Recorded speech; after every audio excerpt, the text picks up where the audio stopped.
in some companies, I see that the documentation for their ISO quality management system sort of lives a separate life next to their real management system, which really beats the purpose of what ISO wants to do. Hello, I'm Tom. Welcome to my channel where we talk about continuous improvement in an industrial setting. And today we'll dive a bit into quality management, but honestly, into managing to begin with. See, there is this ISO 9001 management standards from the International Standards Organization. It fits with a whole number of other certifications, like BRC and IFS are pretty well known around Europe and so the Middle East countries. US has a couple different ones. It depends a bit on which industry you're in, but the ISO standards, they are really a worldwide used system. It's also sort of the basis for most of those others. Now, there is quite a difference in the ISO management standard, so 9001, between the older 2008 versions and the newer 2015. And you may be saying, well, that's also about 10 years ago already. No news. Well, a couple weeks ago, I again saw one of those this was actually a specification document, where the document started with the goal of this document is to describe the specifications, keep the customer happy, make sure we produce standardized quality goods. The scope is in the packaging department, it's about the package of the product, and it is only in this factory, it is with this team. The reference is external. So a whole bunch of sort of half needed, but honestly, for the one who just wants to know the spec, sort of nonsense information. Right? So if you are the operator or the quality control person who just needs to have the actual activities that you do, how to check what are the norms, how many millimeters can my sticker be away from the edge, something like that, right? The quality norms of a piece of packaging, that's what I need. And many of these documents that luckily have been disappearing already, but they come from the ideas in the 2000 and 2008 standards of ISO. And what they basically suggest is that you have good document control, where you need all of that. You need to give every document a good scope and a goal, and you need to know what it refers to. Is it part of a larger set of and that might be good information indeed to have, but it's metadata for the document. So it shouldn't be on page one, sometimes covering the whole of page one. It can be somewhere small. It can be almost in an addendum to the document. The good thing is the 2015 update sort of allows for this. They also removed a very interesting thing that many companies seem not to have fully integrated yet, which is ISO no longer asks you to have one quality handbook. And that is a much bigger thing than you may realize.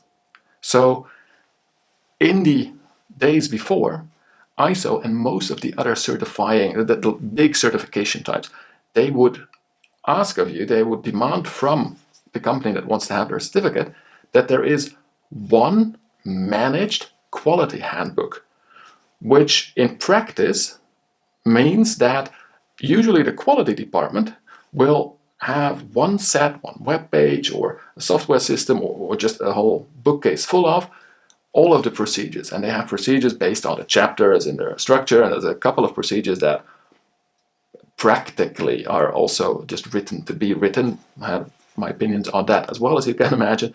But also, you will see the main parts of your processes, they will be in that handbook. And they sort of don't even touch small things like point lessons or so, because that would be too hard to really manage. So it's not part of the managed documentation. So you create this double sort of system. Now, I'm not saying that this is a shadow accounting or so, but it means that you have a fully managed by the quality department, and all the documents look really nice, and they're all linked, and nobody really reads them. And then you have those documents that operators, lab people, new product development actually uses. And that, of course, is a waste. So luckily, what the 2015 version can do, so what we can do now already for quite a number of years, is to just have a high-level structure in ISO, but to just have a good description of what do we do as a company, how do we organize that, where can you sort of find that documentation, and then refer to that practical stuff. Right? People can now just make their own procedures. The only thing is, why was this in? Right? So why would the previous interpretations of the standard, so that ask for a goal and scope and a list of abbreviations and terms and stuff like that, to be in each of those documents? It does have a purpose, because you do want to know, why do I have it? Right? So is this a instruction that all operators need to know, or only the operators of line 5? Or is this something that is basically only for the maintenance team? So who should learn this when they come in? Who should be informed when there is a change in this document? That is very critical information, and your instruction system should have that information. Also, which lines does it cover? That is very good stuff to have. If you use all kinds of terms and abbreviations, it would be good to have sort of an explanation in that. But of course, if you have a good onboarding program where much of your own terms are explained already, it's not as needed in further documents and instructions that are more sort of reference that you want to use on a daily basis. People who already know your company, who already know your processes, they just want to have a list of standard settings. Or they want to have that specification list, where they can look at the products. These are the guidelines, this is what I need to do. So some of this metadata you really want to have in the document, much of it you just want to have. So what you can do now is you can make sure that you actually make your procedures for the benefit of your operation. And then in your sort of quality manual, that still is a bit of a thing, you describe who determines the procedures, you describe where roughly they can be found, and how you work with them. And then the auditor, during an audit, will just go to a department and check it with the people, just see whether or not you're doing what is in your system. And here is, of course, the trick. They will go and check if you are doing what you put in your procedures and in your manuals. But that is something you should be doing as management to begin with. You're not writing these standards just to have a standard. You're writing them because this is the way you operate your business. So if you take this idea of your ISO certification not being some external audit, but in fact being one of the best ways to really run your business, then you can nicely integrate it.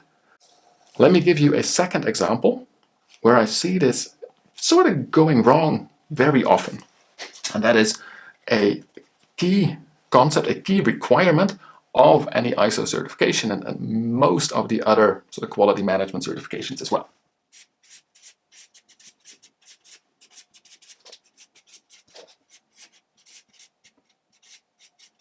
The management review.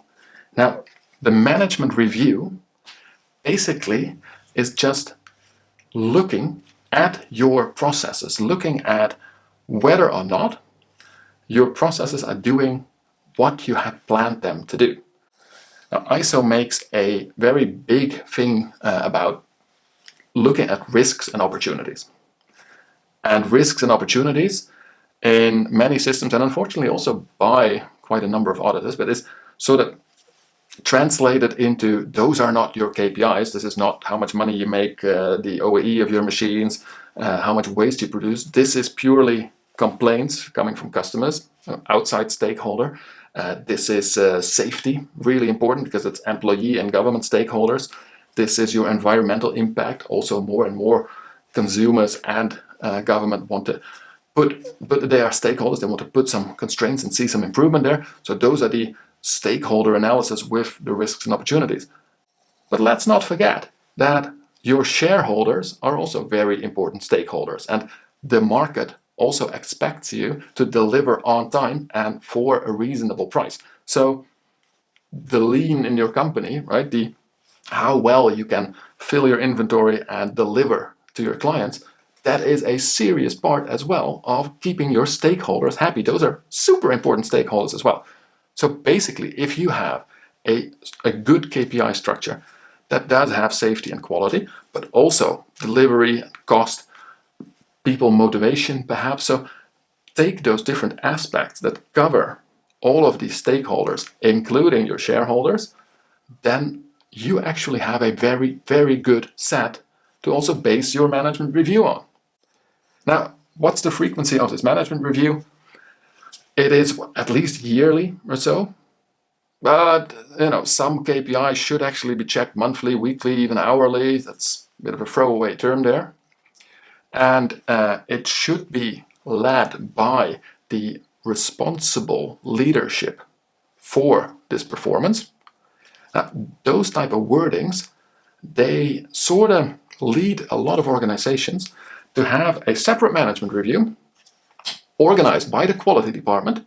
Formally, the GM or the CEO or the site manager, whoever is sort of highest operational level on site, will chair it, because that way you prove leadership involvement and responsibility. They will do that once a year. They will look at things like complaint trending. They will look at risk trending, especially if you're in food, for instance. They will look at all kinds of microbial things that might happen with your product, risk thingies. They'll look at safety risks and take those risks that are covered but maybe not fully covered in the other parts of whatever your management is doing, because OEE will be covered by the rest of the management team anyway, and then set actions on it. But that is basically the role of management on a yearly and quarterly level anyway. So do you see that this management review, that is nothing new? ISO and other certification standards, they love continuous improvement. They are based on it. This whole thing, they work according to a principle that I hope you know.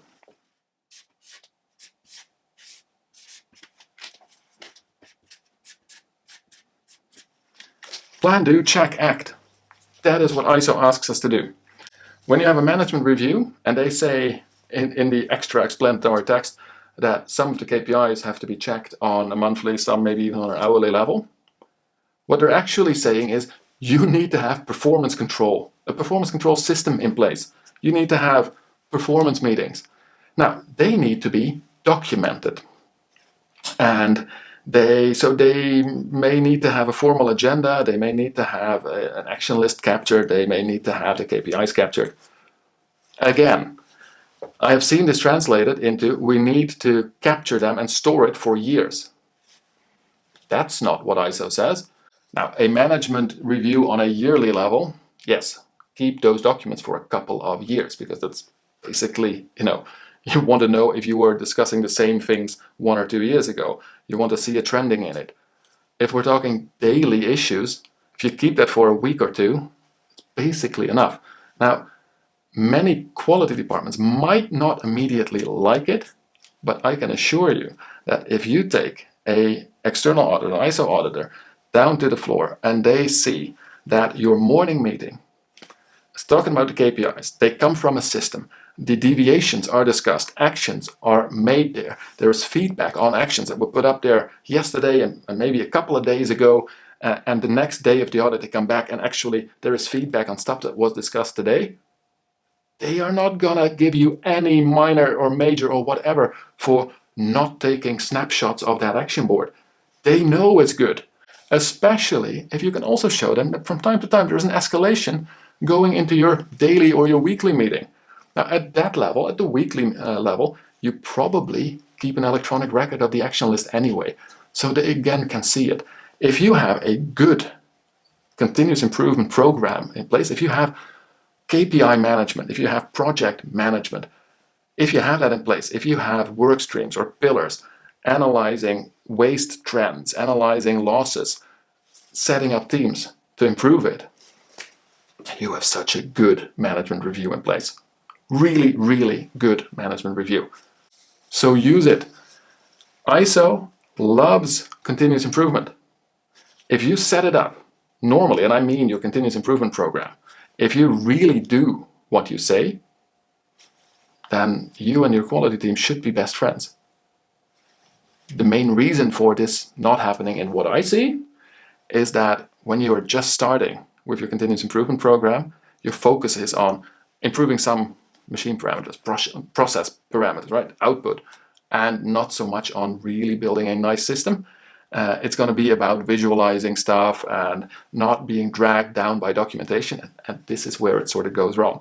Your quality team will not yet trust in those newfangled visual systems. They've seen it go wrong a couple of times. That is why you have to do this with some care. Don't immediately throw out that one official management review that you had, but think about it, right? Think about what you've heard here. You can change the documentation. You are now, within most quality systems, allowed to have your own formats that can put sort of those metadata where you like. Think about that you do need most of that metadata somewhere. Those rules were not there for nothing, but it doesn't have to block the readability of your documentation, which means you can now include more documents into your full set. If you ever see that you are making double accounting, so to say, and not the financial one, but if you make double documentation standards just to have a nice quality handbook, that is something to discuss with your management team. That is an absolute waste of your resources. And the same goes for that review process. Your quality management systems ask of you to look for the risks, opportunities, targets to please all of the stakeholders, which does also include performance details, just like you should already be doing in your daily, your weekly, your monthly, your yearly meetings. So integrated. These two, they really love each other. I hope that made you think a bit about your quality management system. If you got these type of experiences, share a bit in the comments. If you don't agree on this, and auditors have told you that it cannot work like that, also share it, right? I mean, I don't want to be giving you false information, but I have seen this work, and I hope that it also helps you to improve and make your quality management more practical. For now, I wish you the best of luck improving and simplifying your quality management system. And as always, don't forget to also enjoy the continuous improvement journey.